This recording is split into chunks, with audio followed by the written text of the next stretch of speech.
Hello, you guys.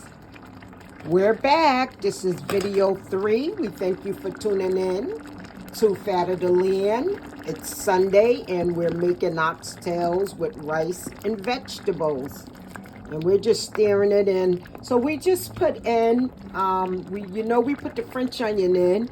And also here, we put in the golden mushroom. And we mix those vegetables in. You can get frozen or fresh, it's up to you. And we mixed our jasmine rice in here with a little more onion powder. And for the other ingredients, y'all know you guys have to, shoot us a comment if you want it. We appreciate your support, of course. And giving you ideas. This is what we do. But this is what it's looking like. And I think we're going to trim this fat off. Look at this, because this is not healthy at all. We're going to definitely trim that off. We'll leave the fat on for now, because of course, fat, unfortunately, makes food taste better. So we'll leave it on for now. We don't eat a lot of red meats at all, period. We don't buy steak and stuff like that, period. But every now and then, we do like to have ourselves some oxtails. I don't know what it is about oxtail.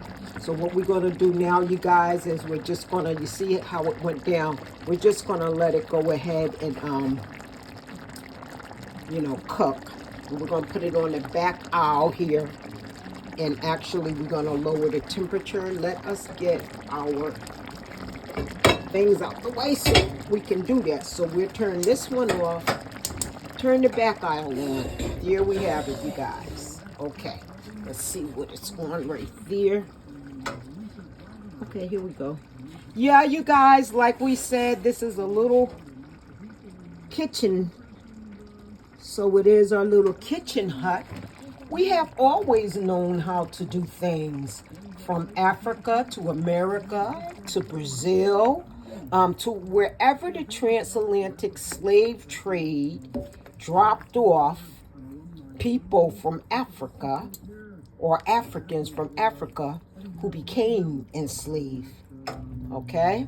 So now we're going to just let this cook very slow. Don't that look good, you guys? Okay.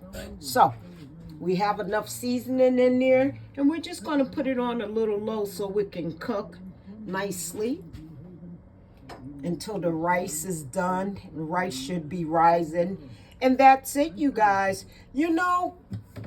We have recipes that come from my mom, my sisters, our aunts, my grandmothers, my great-grandmothers, great, and so forth and so on. Recipes in the family, we have to prepare food and cook and bake, eat to live, as the Nation of Islam say. I love the information that I acquired in the early 90s under the leadership of the minister Louis Farrakhan, who I adore and I love till this day, because I was struggling in life myself. And he was the first man I ever heard that really spoke like a lion, and I was able to listen and think and marinate on the truths that he taught. In this life, I understand, and I think the great Bishop / King Mapanga of Zimbabwe, who wrote a book, and it's called Find Your Own Truth. Just knowing the title of the book gave me confirmation about this life, and I knew for a fact after so many years I was on the right track in life. Another mentor of mine is Dr. Michael, or either Reverend Beckwith of the Agape Church in Los Angeles, California. I've been listening to him for years, and my life have been impacted by his teachings. I'm so forever grateful for Reverend Beckwith, Michael Beckwith, that is. You should check out his YouTube channels. He's awesome. Check out Bishop Mapanga, or either King Joshua Mapanga III. I love him.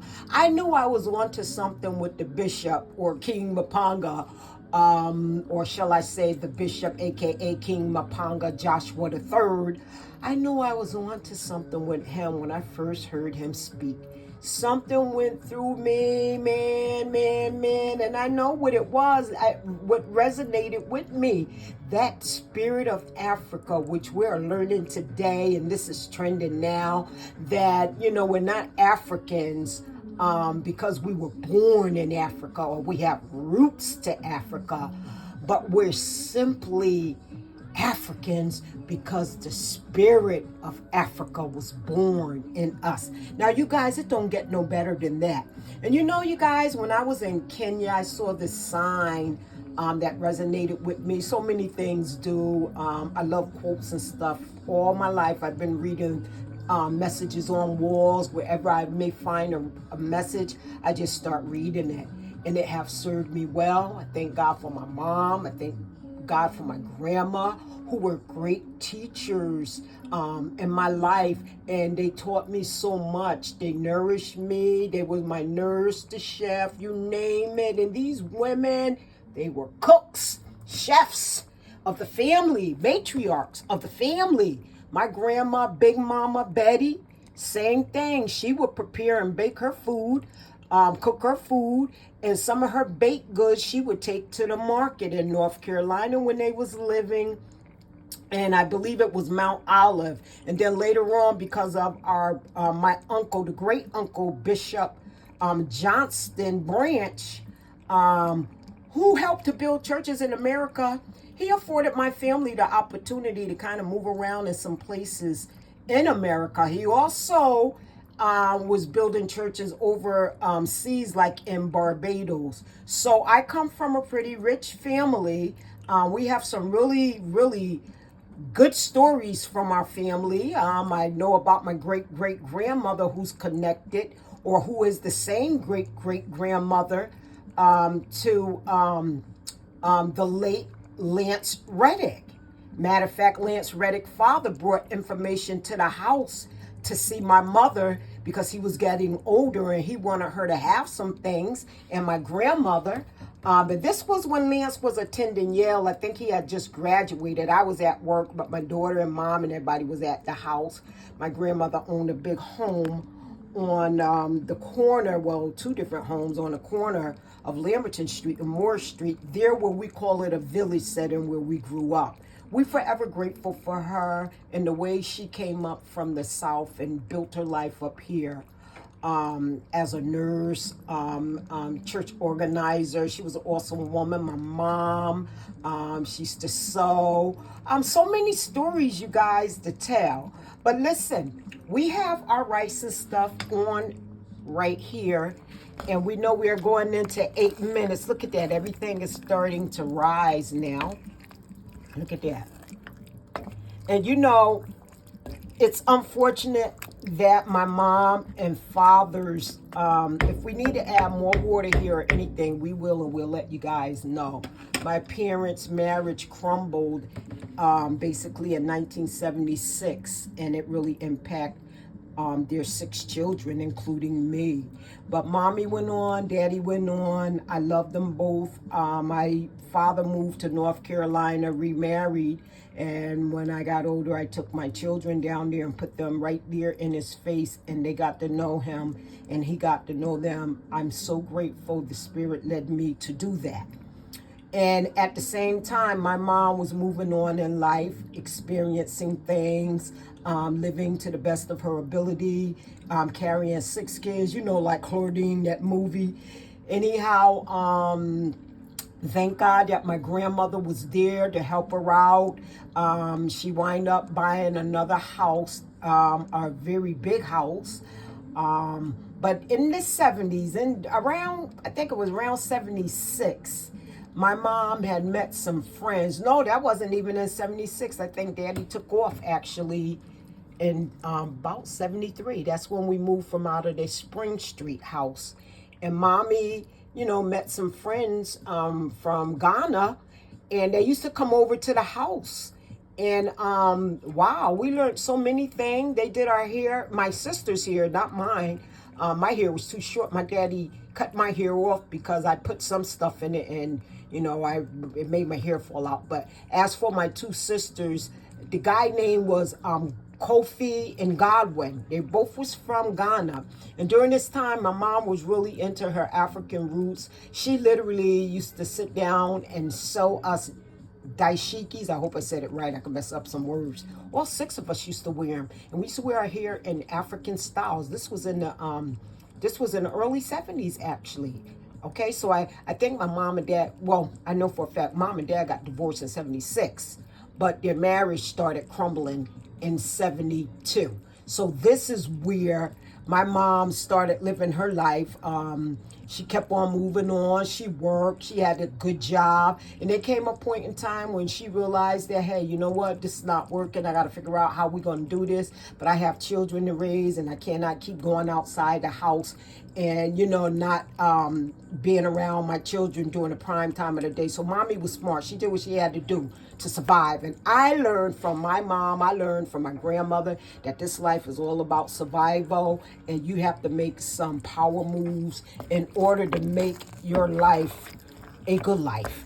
And so I think my mom, grandmother, both live really good lives due to the fact, and if you guys watch me here, I'm just pouring a little more water in here, and if we need, see, yep, pour a little more water in here because we need to, so that means we have to turn it back up some, yep, and let that, yeah, because we think the rice need a little more water. We don't want it to be stiff, but that's how it's looking now, you guys. This is going to be so good.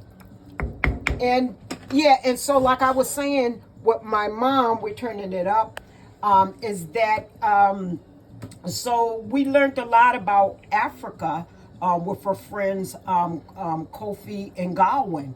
And I'll never forget it. We had a beautiful home when my mom and dad was together. We had 3 floors. It was huge. We had more than enough rooms to accommodate us. My mom and dad both worked hard. My father came from Tarboro. My mother came from Goldsboro, North Carolina. Both of them came from Eastern North Carolina.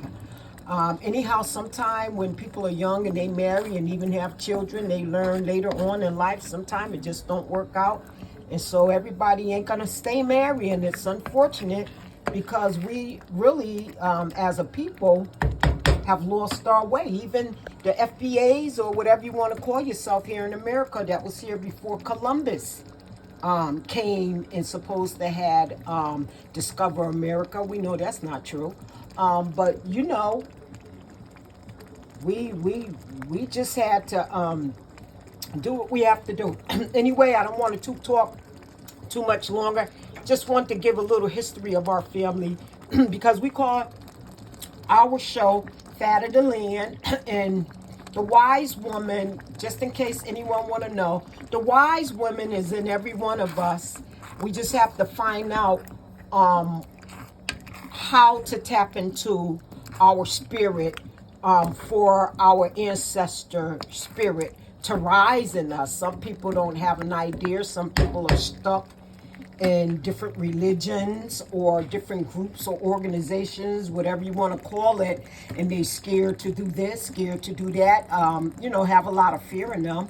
And so if you're in a circle or in a chain and you're scared to go beyond the chain, and this is the life God give us, who, you know, the whole earth belonged to him and everything on it.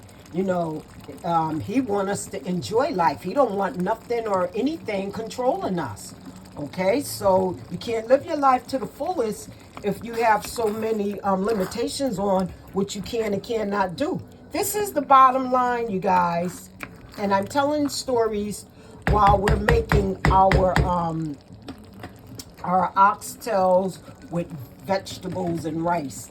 Is the simple fact that we're going to turn it down now, and we're going to close it and let it cook now. So, you know, guys, I'll go to the window now. So, you know, it's all about telling your story, finding your truth. And we just wanted to share with you guys today while we was cooking, you know, to know your family history.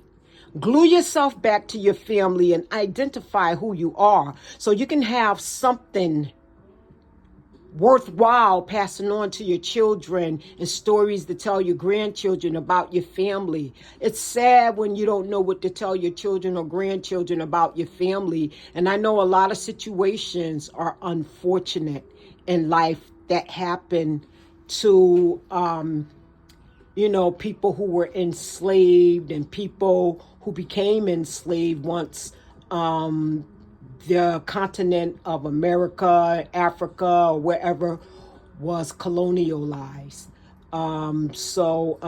Those powers have really, really destroyed a people around the world, and it's very, very unfortunate.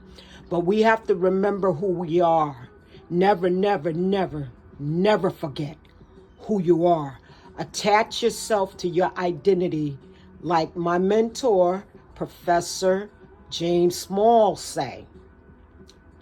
It erases the mystery, your history. Okay, you guys?